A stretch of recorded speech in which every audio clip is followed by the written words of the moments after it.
Gregor the Overlander, Chapter 13. Vicus and Solivet arranged to have some sort of private war meeting with the bats. "Do you need me to go along?" asked Gregor. It was less than that he thought he could contribute to the meeting, and more that he felt safer when Vicus was around. Being stranded on top of a tall pillar, surrounded by hundreds of bats, made him a little uncomfortable. And who would be in charge if anything came up? Luxa? That was no good. "No, thank you, Gregor. We will be discussing battle position for our forces, not the efforts of the quest. We shall not be absent long," said Vicus. "No problem," said Gregor, but inside he wasn't so sure. Before they left, Vicus's big gray bat murmured something in Luxa's ear. She smiled and looked at Gregor and nodded. "Probably laughing at me, saying I'm a warrior," thought Gregor, but that was not it. "Euripides says you're bruising his sides," said Luxa. "He wants me to teach you to ride." That bothered Gregor. He thought he'd been doing pretty well for a first-timer.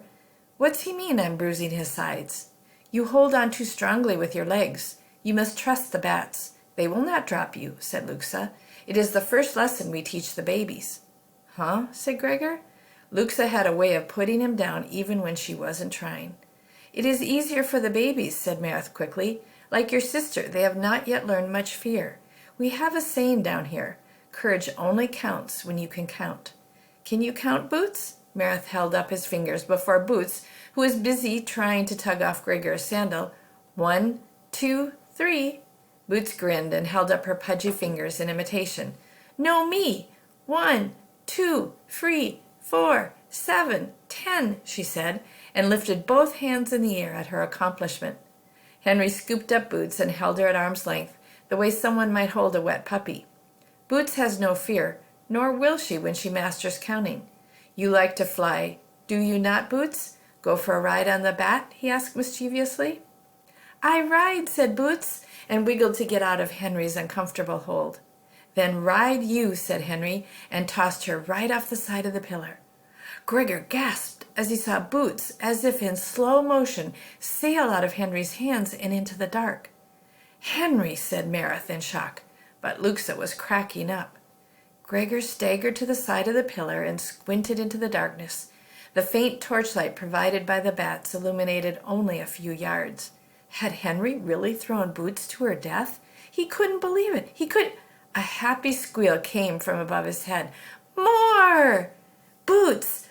But what was she doing up there? Gregor fumbled with his flashlight.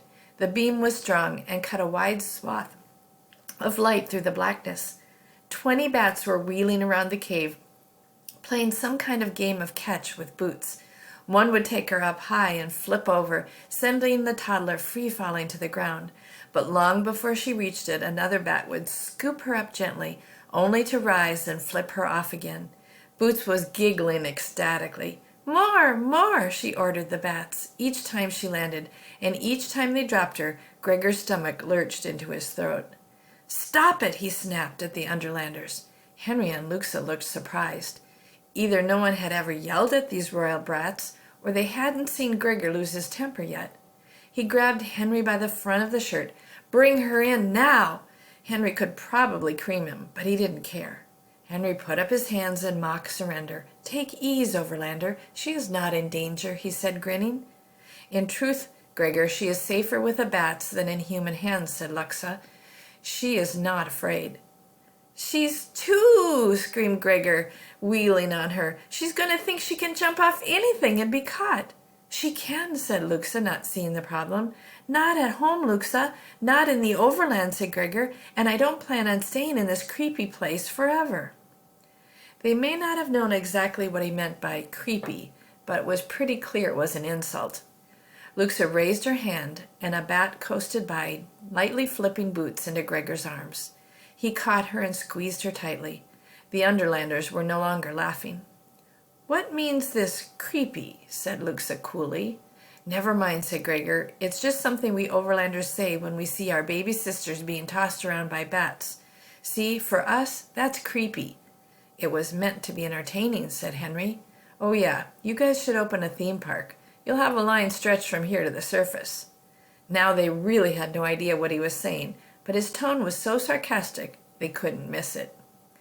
Boots wriggled from his arms and ran toward the edge of the pillar. "More! Gigo!" she piped. "No, Boots, no, no, no jump," said Gregor, catching her just in the nick of time. "See, this is just what I'm talking about," he said to Luxa. He stuffed Boots into the pack and heaved her onto his back. The Underlanders were baffled by his anger and stung by his tone, even if they couldn't understand his words. "Well, it was not Boots who needed the lessons anyway," said Luxa. "It was you." "Oh, abandon the thought, Luxa," Henry sneered. "The Overlander would never give himself to the bats. Why, when he returns home, he may forget he is no longer in our creepy land and jump from his own roof." Luxa and Henry gave an unfriendly laugh. Meredith just looked embarrassed. Gregor knew it was a dare, and one part of him itched to take it. Just run and jump into the darkness and leave the rest up to the bats. Another part of him didn't want to play this little game. Luxa and Henry wanted him to leap so they could laugh at him flailing around in the air. He guessed they both hated being ignored, though, so he gave them a look of contempt and walked away. He could feel Luxa positively steaming behind him.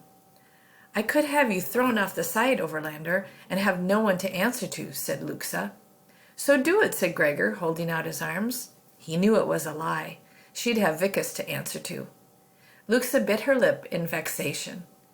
"Oh, let the warrior be, Luxa," said Henry. "He's no good to us dead, yet, and even the bats may not be able to compensate for his clumsiness.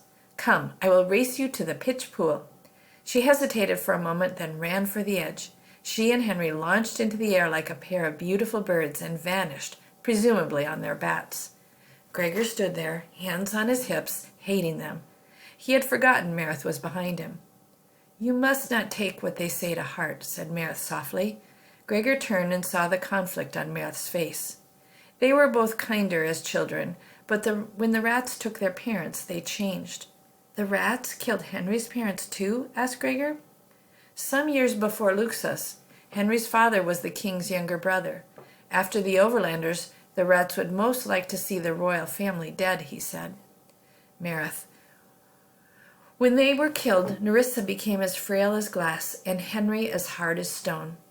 Gregor nodded. He could never hate people very long because he always ended up finding out something sad about them that he had to factor in. Like this kid at school everybody hated because he was always pushing little kids around. And then one day they found out his dad had hit him so much he was in the hospital. With stuff like that, all Gregor could feel was bad. When Vicus arrived a few minutes later, Gregor got onto his bat without a word. As they took off, he realized how tightly his legs clutched the bat's sides and tried to loosen up.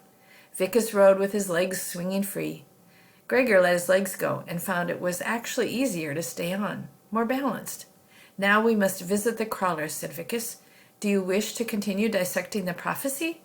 "Maybe later," Gregor answered. Vicus didn't press at all. He probably had plenty on his mind with the war and all. Something else was eating at Gregor now that he had his temper under control. He knew he hadn't refused to jump off the pillar only to make Luxa and Henry mad. And it wasn't only because they laughed at him. No mystery why he'd mentioned theme parks. Roller coasters, bungee jumps, parachute drops. He hated them. He went on them sometimes because everybody would think he was a chicken if he didn't. But they weren't fun. What fun? What was fun about feeling the world drop out from under your feet? And those rides at least had seat belts.